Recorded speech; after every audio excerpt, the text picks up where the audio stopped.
A scuffed leather boot cut through the air and connected with the dog's side, eliciting a sharp yelp that hushed the entire parking lot outside Big Rocco's Bar and Grill. In that frozen second, even the old neon sign seemed to flicker with disapproval, casting an accusatory glow over the battered asphalt. Rusty motorcycle pipes and the smell of stale beer formed the background to the sickening thud, and the only one who thought this was funny was the man responsible for it, a lanky biker named Razor. His wiry frame slouched inside a worn denim vest patched with ghostly skulls and half-peeled band logos. Razor's grin, wide and unsettling, made it clear he took a perverse thrill in watching the terrified mutt scramble away. That grin was his calling card. He'd make a joke out of anything, especially when other people or animals paid the price. The dog, a small black and brown terrier mix, whimpered and slunk into the shadows. For breath. It wasn't even obvious who the owner was, or if the dog had an owner at all. This was the dusty outskirts of Los Angeles, an odd patch of industrial gloom where strays wandered freely and the tough-luck characters at Big Rocco's let themselves slip off the map. But fortune isn't always what it seems, and Razor had just unknowingly put himself at the center of a cosmic joke. Because that little terrier didn't belong to some nameless barfly or a random trucker passing through. It belonged to Jason Statham. Razor had no inkling of this, of course. If he had, maybe he would have paused before swinging his foot. Maybe he'd have tamped down that roiling arrogance that turned every situation into a display of petty cruelty. But in Razor's mind, dogs were convenient targets. They didn't fight back, at least not the small ones. And even if the situation turned ugly, well, he prided himself on his reflexes and his willingness to brawl. He just hoped someone had caught on a cell phone so he could chuckle about it later, show off to his biker buddies. Could you believe that flea-ridden mutt? He'd say, dramatizing the poor creature's whine. Tonight, though, the only witnesses were the tight-lipped man standing in the doorway of Big Rocco's, a couple of half-drunk truckers by the picnic tables, and a battered gold SUV parked by the dumpsters. Everything seemed to slow down. Razor's laughter echoed across the empty lot, and that single dog yelp remained thick in the air. The few onlookers stared in disbelief, too uncertain about what they'd just seen to muster a response. The man in the bar doorway was Big Eric, a local with meaty arms covered in swirling tattoos. He had known Razor from a few run-ins, ones that never ended well, but Eric wasn't the kind to get in people's faces unless he had a reason. This time, though, his brow furrowed. Animal cruelty was a new low, even for Razor. Got a problem? Razor sneered at Eric, lifting his chin defiantly. He pressed the toe of his boot onto the gravel, seemingly daring someone to question him. In the hush, even the cicadas refused to chirp. Eric took a breath, but the words never made it out. Instead, the quiet was broken by the squeal of the bar's crooked side door as it swung open, revealing a man in a flat cap who looked distinctly out of place in this corner of the city. Low light and dusty air framed his silhouette, but there was no missing the rigid posture, the faintly menacing aura. Jason Statham in the flesh, moving with that muscular fluidity that only came from years of martial arts training and stunt work. He was no average celebrity stepping out for a cameo. He was here for reasons of his own, private business. Yet that business evaporated the moment he spotted his injured terrier trembling near Razor's boots. Even if Jason had not been famous, even if he hadn't starred in blockbuster films with outrageous fight scenes, it would have taken a special kind of obliviousness to miss the contained fury in his eyes. He sized up Razor in a heartbeat. He might have recognized that brand of cruelty from the streets of London where he'd grown up, or the film sets where he'd sparred with men who tried too hard to prove themselves. Bikers, thugs, bullies, they all played the same game. Pick a target that won't fight back or can't. The dog, whose name was Rocket, wagged its tail uncertainly upon seeing Jason. The terror and relief were all jumbled in the dog's eyes. Razor, for his part, registered the new arrival with glib disinterest at first. The cap, the stony stare, nothing about it immediately announced action movie star. But the hush that came over Big Eric and the rest might have told him something was up if he'd bothered paying attention. "Is that your dog?" Razor asked Jason, his tone flippant. He squinted at the cap-wearing man, failing to grasp who stood before him. Little fella got in my way. Big Eric watched from the side, uneasy. He'd seen Jason handle a row of bar bouncers in the movies with a calm efficiency. Now, with the actual man just a few steps from him, that cinematic fantasy wasn't quite as disconnected from reality as one might assume. Jason's entire focus was now pinned on Razor and on the trembling dog at Razor's feet. For a moment, Jason didn't speak. He crouched, extending a protective hand. Rocket crept toward him, tail still wagging but body low to the ground, flinching as if expecting another blow. When the terrier pressed up against Jason's leg, Jason let out a slow, measured exhale. Then he looked Razor in the eye. "Yes," Jason said quietly. "That's my dog." He took a step closer, making the distance between them next to nothing. If Razor felt any warning bells, he didn't show it. His smirk wavered, but arrogance, like rust, wasn't so easily scrubbed away. He tossed his hair back, ignoring the free zone of danger in the air. The night, however, had just begun to unfold, and somewhere, in the cosmic ledger of karmic reckoning, Razor's name was written in capital letters. Jason Statham didn't need to raise his voice or puff out his chest to spark a sense of menace. His mere presence did that job effortlessly. After all, a person who is genuinely dangerous doesn't need to announce it. And yet, standing there in the dim parking lot, it was more than intimidation that radiated from him. There was a silent fury, yes, but also a chill sort of self-restraint that promised unstoppable force if unleashed. Across from him, Razor held onto his grin. He was used to intimidation games in the biker scene, empty threats and bravado-laden scuffles. To him, men like Jason were just potential punching bags unless they had a weapon. Razor's brand of humor, however, was poison that seeped into a scene, corroding it until fists started flying. He enjoyed making people flinch, pushing them until they either broke down or snapped. Jason rose slowly, holding Rocket protectively in his arms. The little terrier released a small whimper, and that sound triggered something primal in him. For a moment, his lips parted, as if to say something, but he simply turned to Big Eric. "That your bar?" he asked, voice level. Eric nodded. "I manage it." Jason surveyed the lot, then offered a small, terse nod of gratitude, though it was unclear what exactly he was thanking Eric for. Maybe for letting him stand there quietly without interference. Maybe just for being a calm presence while the tension mounted. Meanwhile, Razor seemed to interpret the silence as an invitation to escalate. "What's this, a staring contest?" Razor snorted, hooking his thumbs into his belt loops. "I'd say you much should have learned some manners." Nobody told him not to get underfoot. Eric shifted uncomfortably. He knew how these confrontations usually ended, especially around big Roccos, with someone bloodied and the rest scattering. But there was a difference here. There was a sense that the usual script might not apply. If there was a single person who could break all the clichés, it was the real Jason Statham. "I'd watch your words," Eric cautioned Razor softly. "Yeah, I'll keep that in mind." Razor fired back, glancing at Jason, still oblivious to the man's identity. Dude in a flat cap, carrying a toy dog. "I'm shaking." With an almost eerie calm, Jason handed Rocket over to Eric. "Hold him," he said.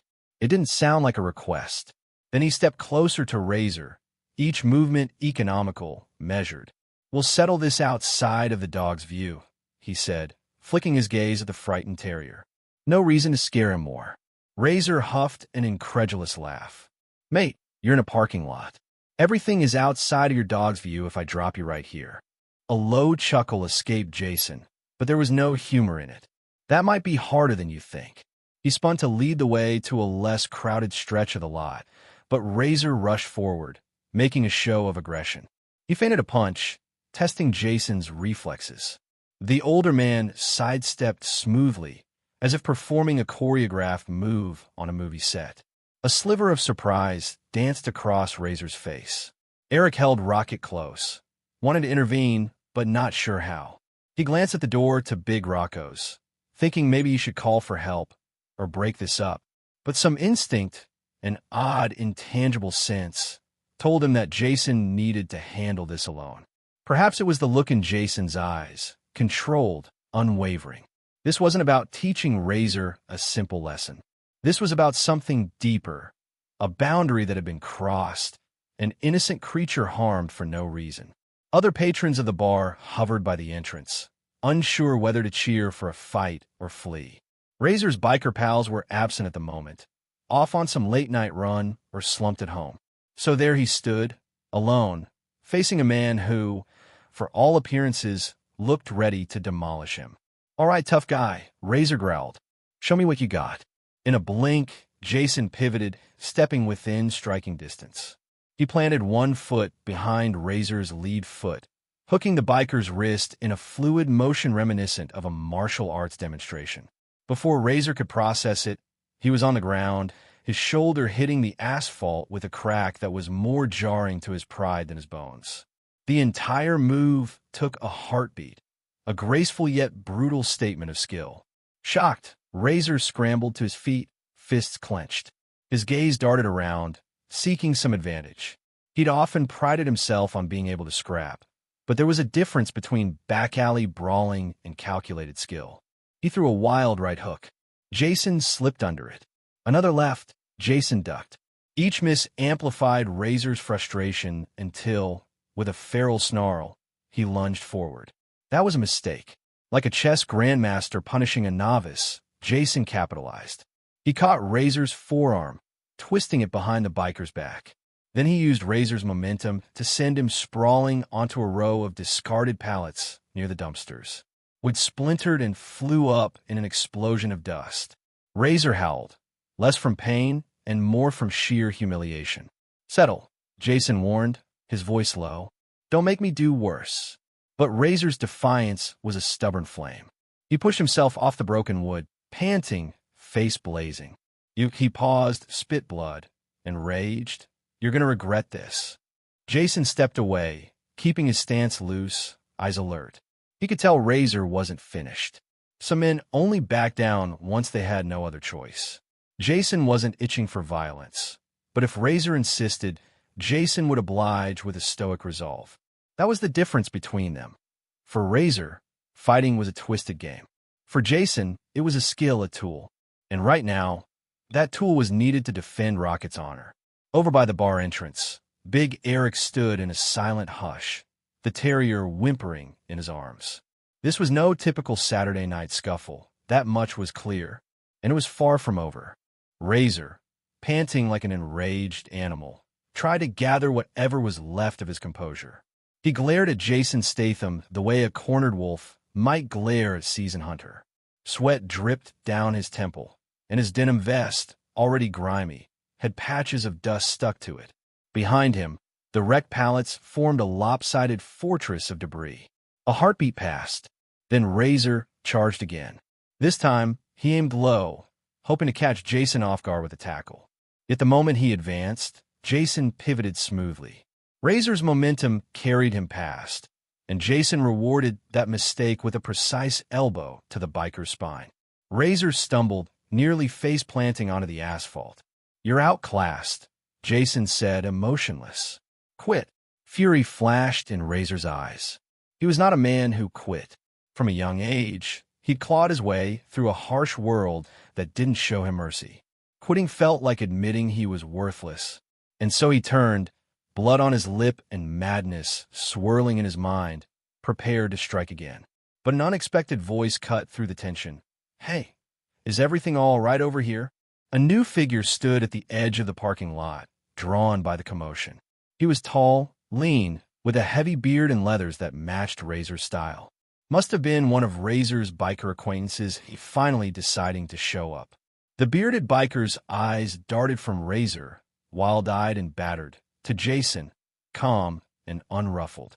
"Dom," Razor called, spitting blood. "Get in on this. This clown hurt me." Dom looked uncertain, clearly not used to seeing his friend so thoroughly manhandled. "What's going on?" "He kicked my dog," Jason said simply, but his tone carried more weight than any extended accusation. Dom blinked, looking from Jason to the trembling terrier in Big Eric's arms. "Come on, Razor," he said, stepping toward his friend with a note of exasperation. Kicking dogs again? Didn't we talk about that? That's messed up. Don't you start.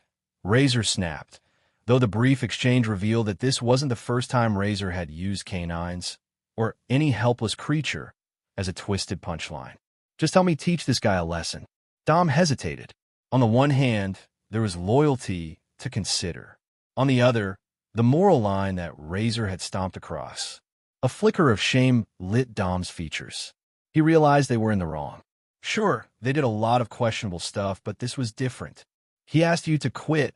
Dom ventured, trying to remain calm. Maybe we should. Let's just step away, man. This is getting ugly.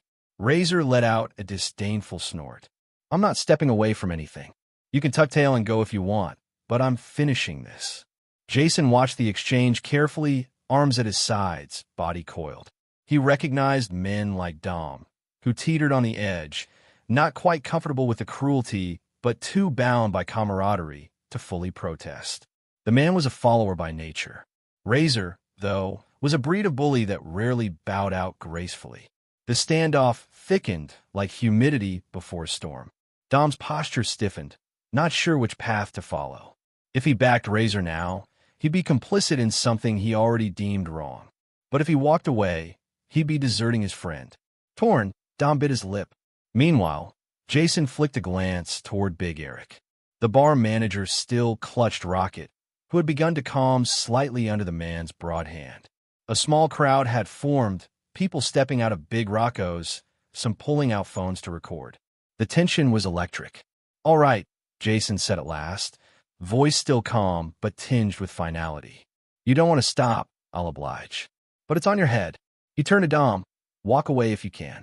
Or stand by him. But know this. You're backing a man who finds humor in hurting a helpless creature. Those words stung Dom more than any blow. He shifted uneasily. Razor, however, clenched his fists. Pride was a powerful drug, and it blinded him to reason. He lunged again.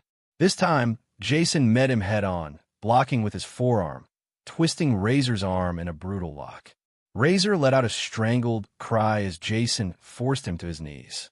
The crowd winced. Dom took a half-step forward, but something kept him from interfering. Maybe it was fear, maybe it was the whispered knowledge that Razor deserved this takedown. Jason's grip tightened, forcing Razor's face near the ground. Now, Jason breathed. You apologize to my dog. Razor spat. Get off me. Apologize, Jason repeated, voice like a blade. Look at him over there, shaking. That's your doing. Fine. Razor choked, eyes watering from the pain. I'm sorry. All right. Jason held the lock a moment longer, like he was testing Razor's sincerity. Finally, he released him, stepping back. Razor sprang up, cradling his twisted arm. His face was contorted in rage and humiliation. No one spoke as the biker glared at Jason, then at Dom. The hush was thick enough to choke on. I'm out of here, Razor snarled. He backed away, refusing to turn fully. This isn't over. He retreated to his bike, a throaty Harley parked just outside the lot's flickering light. Dom lingered for a moment, torn between following Razor and doing the right thing. But eventually, loyalty won out. Muttering an apology under his breath, Dom hurried after Razor. Engines roared to life, echoing off the concrete, and the two bikers sped off into the darkness. When the rumble of their Harleys faded, an odd calm settled. Jason stood still, breathing in measured rhythms, adrenaline still firing in his veins. Slowly, he turned to Big Eric, who carried Rocket forward. The little dog wriggled excitedly at seeing Jason, as if the entire ordeal could be forgotten with a few comforting words. Thank you, Jason said softly to Eric, taking Rocket back into his arms. The terrier promptly lavished him with kisses, unconcerned with Jason's bruised knuckles. Eric nodded. That was something. He scratched at his neck, still processing the surreal sequence of events. Jason Statham, in his parking lot, had just handed a biker a decisive lesson in less time than it took to boil an egg. He'll be back, Jason murmured, eyes drifting in the direction of the two disappearing bikes. Men like that never let things go.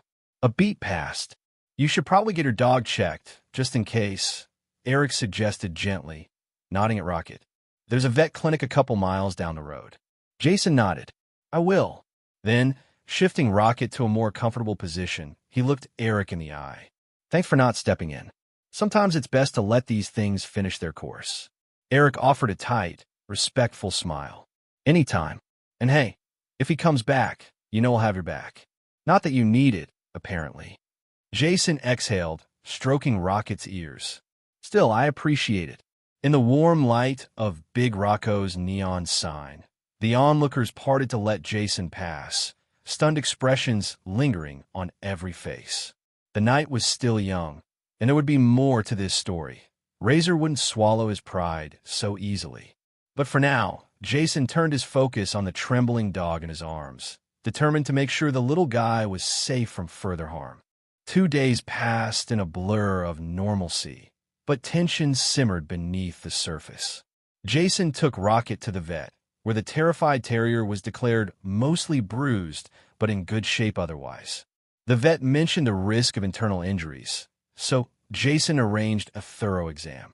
Fortunately, Rocket came away with a clean bill of health, just a nasty bruise on his flank and a deep sense of unease around strangers. During that interim, Jason tried to keep a low profile. He was in Los Angeles for reasons separate from Hollywood glitz, a personal visit to check on an old friend who ran a martial arts school in a neglected part of the city. The friend, Sam, was a quiet soul who taught self-defense to underprivileged youth, kids who might otherwise get lost in the shuffle. Jason had an unspoken arrangement with Sam. Whenever he was in town, he'd drop by, help with the classes, give the kids a glimpse of something bigger. But now, with the prospect of Razor looming, Jason had to weigh caution against continuing his usual routine. As fate would have it, caution didn't deter him. One afternoon, he and Rocket arrived at Sam's modest dojo, a squat concrete building wedged between a defunct laundromat and a row of scruffy apartments. A flickering red sign above the door read Sam's Combat and Conditioning. Inside, scuffed mats lined the floor, and the walls bore posters of martial arts legends, including one featuring Jason himself from his earlier career. Children in mismatched uniforms practiced front kicks under Sam's watchful eye. Hey, look who decided to show up. Sam boomed cheerfully, stepping forward to greet Jason with a clasp of forearms. He was taller, broader than Jason, sporting a shaved head and a friendly grin that belied the fact he could throw a man twice his size. He gave Rocket a playful scratch behind the ears. Didn't know you were in town. Came in quietly, Jason replied, giving Sam a quick rundown of the events with Razor. Sam's brow furrowed. So, you ended up tangling with some biker who likes to hurt animals? Yeah, doubt he's done with me. Jason shrugged, setting Rocket down gently. The little dog sniffed around, tail tucked but curious about the new environment. Well, Sam said, crossing his beefy arms, if he comes looking, you know how to handle yourself. And we got plenty of folks here who won't tolerate bullies. He nodded at a group of teenagers taking a water break. Despite their youth, they had the hardened posture of kids who'd seen too much too soon. Kids who found solace in the discipline of martial arts. Jason allowed himself a small grin. True enough. He joined in with Sam's demonstration, walking the kids through a series of basic self-defense maneuvers. Rocket wandered around the mat, occasionally getting a pat on the head from the students. There was something wholesome about it, a reminder that the world wasn't solely populated by men like Razor. The respite wouldn't last, though. By late afternoon, as the kids were dispersing and Sam was tidying up, a familiar rumble approached from outside the dojo. Jason felt it more than heard it at first, a throbbing growl of motorcycle engines. He exchanged a look with Sam. That your friend? Sam asked, arching an eyebrow. Jason's jaw tightened. Could be. Sure enough, the door flew open, and Razor stomped in, followed by Dom and 3 other bikers. The new arrivals wore matching vests adorned with a blood-red skull emblem. Some of them had sidearms casually displayed at their hips. Razor's face still showed a faint bruise along his cheekbone. He spotted Jason instantly. Instead of the manic grin from before, his expression was carved into cold, simmering wrath. Found you, Razor muttered, voice echoing in the small space. His eyes flicked over Sam, the kids finishing up in the corner, and then zeroed in on Rocket, who had taken cover behind Jason's leg. I said it wasn't over, and I meant it. Sam took a step forward, positioning his broad frame between the bikers and the children. We're finishing up here, fellas. If you got a problem, wait outside. Problems with him, Razor said, pointing at Jason. Broke my pride the other night. Now I'm here to collect. One of the bigger bikers, a bald man with a scar across his chin, sneered at Sam. We just want to talk to your friend. That's all. Show him what happens when you humiliate someone from the Red Skulls. Jason inhaled slowly, calming his pulse. He glanced at Sam, who gave a near imperceptible nod. The children, sensing the tension, huddled by the far wall. Sam gestured for them to move into the back room, away from the confrontation. This is a place for teaching, not for brawling, Sam said firmly. If you want to step outside and talk, fine. But you're not bringing that nonsense in here around kids. Razor's lip curled. Oh, you think you can call the shots? Last I checked, you're not in charge of me. Dom looked uneasy, shifting on his feet. The other two bikers kept their eyes trained on Sam, sizing him up. Despite their bravado, their stance betrayed a wariness. Sam was built like a living mountain, and the tension in his shoulders suggested he knew exactly how to use that strength. Jason spoke calmly. He's right, Razor. We'll step outside. This place is for teaching discipline, not for us to settle grudges. I'll settle it wherever I want, Razor spat. But perhaps mindful of not wanting to harm kids, or perhaps simply wanting more space for a potential ambush, he jerked his head. Fine. Outside. But your little dog can stay here. I don't want that thing underfoot again. Jason's eyes narrowed. The dog stays with me. Razor sneered. Have it your way, movie star. He turned and stalked out, his men following. Jason scooped up Rocket, whose trembling indicated he knew trouble was afoot. Sam put a hand on Jason's shoulder. You sure you want to do this alone? Jason mustered a tight smile. I can handle it. But be ready. They might not play by the rules. Sam nodded. Always. The group stepped outside into the glaring sun of late afternoon. The stretch of sidewalk was deserted save for a few battered cars and the bikers' array of motorcycles gleaming in the harsh light. Razor stood in the center, flexing his fists, knuckles white. Dom hung back slightly, exchanging glances with the other man, who radiated a tense eagerness. They smelled a fight on the horizon, and that was the only invitation they needed. Jason glanced at Rocket, who stared back with unwavering trust, despite the trembling. Carefully, Jason set the dog inside the doorway behind Sam, out of direct danger. Stay, he whispered. Rocket whined, but obeyed. Then Jason moved forward, every sense alert.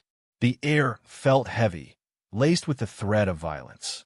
In the distance, the hum of city traffic carried on, indifferent to what was about to happen on this battered stretch of pavement. Razor cracked his neck. You embarrassed me, he said, voice low and dangerous. You made me apologize to that dog. Then you let me walk away like a coward. That doesn't sit right with me. Jason's expression was cool, but inside he steeled himself. Men like Razor derive power from intimidation, from fear. Maybe you should reflect on your choices, instead of doubling down. Razor's face contorted, as though the notion of self-reflection was an insult. I'm done talking. He charged. The air seemed to snap with energy as they collided, and the fight for retribution began in earnest. The burst of violence was immediate. Razor swung first, a wild right hook fueled by pent-up fury. Jason sidestepped, driving an open palm into Razor's ribs.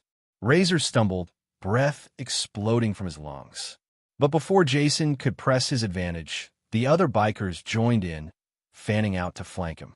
Scarchin lunged with a roaring battle cry. Jason pivoted, deflecting the strike with a raised forearm, but he felt another set of hands seize his shoulder. It was Dom, his face grim. Though Dom had shown reluctance earlier, in the heat of confrontation, group loyalty overrode caution.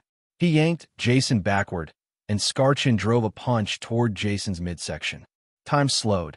Jason twisted, absorbing the blow glancingly instead of head-on. Pain blossomed in his side, but he'd minimized the impact. Lashing out, he caught Scarchin with a swift elbow to the jaw. The man's head snapped back, eyes rolling. He crumpled against a bike with a metallic crash. To Jason's left, another biker, a wiry kid with a snake tattoo, charged forward. Jason whipped around, hooking the man's arm and using his momentum to fling him into Dom. The two went down in a tangle of limbs. Razor used the distraction to rush in, planting a boot against Jason's shin. Jason winced, but his stance held. The next instant, Sam was there, intercepting Razor with the impact of a freight train. "I said I don't want trouble by my dojo," Sam growled, his voice a low rumble that seemed to shake the air. Razor found himself slammed against the wall, Sam's forearm pinning him like a butterfly to a board. "Thought you wanted to stay out of it." Razor gasped, face twisted. "I do," Sam replied, "but not enough to watch you jump him 4-on-1. A blur of motion came from the side. The wiry kid had broken free and swung a crowbar at Sam's back. Jason lunged, blocking the blow with his own forearm. Pain shot through him, but he managed to twist the crowbar out of the attacker's grasp, then tossed it away where it clattered to the pavement. The noise snapped Dom out of his confusion, and he scrambled back, hand hovering near a small pistol at his belt. "Stop!" he shouted, voice cracking. The sight of a firearm glinting in the sun froze everyone. Sam released Razor, stepping back slowly. Jason's gaze locked onto Dom's trembling hand. A hush fell over the sidewalk. "You don't want to do that, Dom," Jason said quietly. "This can still end without anyone getting seriously hurt." Razor, free from Sam's grip, staggered forward. He glared hatefully at Jason, ignoring Dom's quivering hand. "We're past that," he snarled. "All of this over a dog." Sam's eyes flicked to Dom. "I'm giving you one chance. Put that gun away before things get worse." Dom looked torn, sweat beading on his forehead. He cast a glance at Razor, whose expression demanded continued escalation. Then he looked at Jason, resolute, steady, unafraid. Finally, Dom made a decision. He lowered his hand from the pistol. Razor's voice trembled with rage. "Coward, we didn't come here to run away again." Dom shook his head. "Man, this isn't right. We got kids in that dojo, for crying out loud." Razor opened his mouth for a scathing retort, but Sam interrupted by driving a knee up into his stomach. The blow was sudden and swift, taking advantage of Razor's distraction. Razor doubled over with a hoarse wheeze, and Sam pinned him again. "You're done," Sam growled. "All of you. Take your friend, take your lumps, and get out of here." Scarchin, who was still dazed and leaning on a bike, looked at Snake Tattoo, who gave a weak shrug. Dom's face was pale. Even if they wanted vengeance, it was clear they'd lost the advantage. Jason stood close, chest heaving, adrenaline bright in his eyes, while Sam all but radiated physical dominance. If they continued, someone could wind up seriously hurt, or worse. Finally, Dom stepped over to Razor, putting a hand on his shoulder. "That's enough, man. We've gone too far. Don't touch me." Razor hissed, doubling over in pain. Slowly, with a grimace, he straightened. His gaze snapped to Jason. "This isn't finished." The vow came out low and shaky, an empty threat or a prophecy. Only time would tell. He jerked free of Sam's hold and, with difficulty, stumbled toward his bike. The other bikers followed, battered and uncertain. Dom locked eyes with Jason one last time, something akin to apology flickering in his expression. Then they mounted their rides, engines roaring, and tore away in a cloud of dust and exhaust. The moment they vanished, a weight seemed to lift from the street. Sam checked on Jason, who was clutching his forearm where the crowbar had struck. "You all right?" "I'll live," Jason said, wincing but still upright. "That was close." "Thanks, mate." Sam patted his shoulder. "Anytime. Though I wish this nonsense hadn't come to my doorstep." Jason turned, jogging back into the dojo. He found Rocket huddled in a corner, trembling at the sound of the roaring motorcycles. Gently, Jason scooped him up, holding him close. "Hey, buddy," he murmured, voice soft. "It's okay. You're safe." Some of the kids and instructors peered out from the back room. Relief washed over their faces at the sight of Jason and Sam still standing and the bikers gone. Jason offered them a reassuring nod. "All clear." Sam exhaled. "I'll clean up here." You should get that arm looked at. Jason flexed his fingers, testing the pain. It's just a bruise. Then, with Rocket tucked under one arm, he stepped outside to examine the scattered crowbar and the faint smears of blood on the pavement.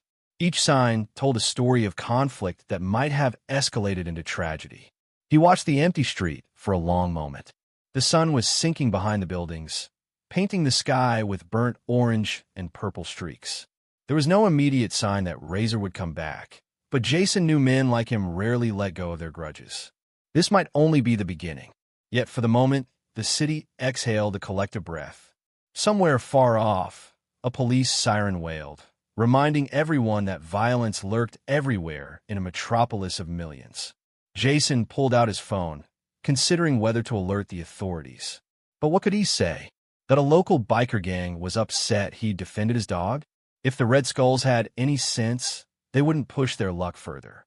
If they did, Jason would face them again, but he was growing weary of the cycle. Inside the dojo, Sam ran damage control, explaining to parents and kids that everything was fine now.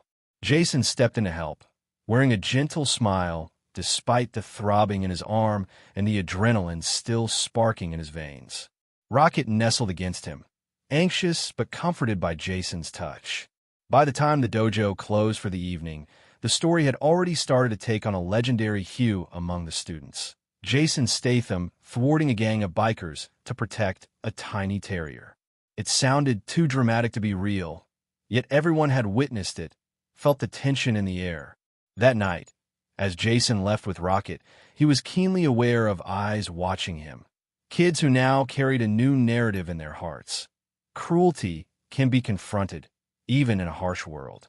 He patted Rocket's head once more and whispered, "We're all right, buddy." The terrier leaned into him, a silent vow of trust. In that moment, Jason realized the deeper truth. For a dog, a rescued one at that, finding someone who stands up for you is nothing short of a miracle. The end.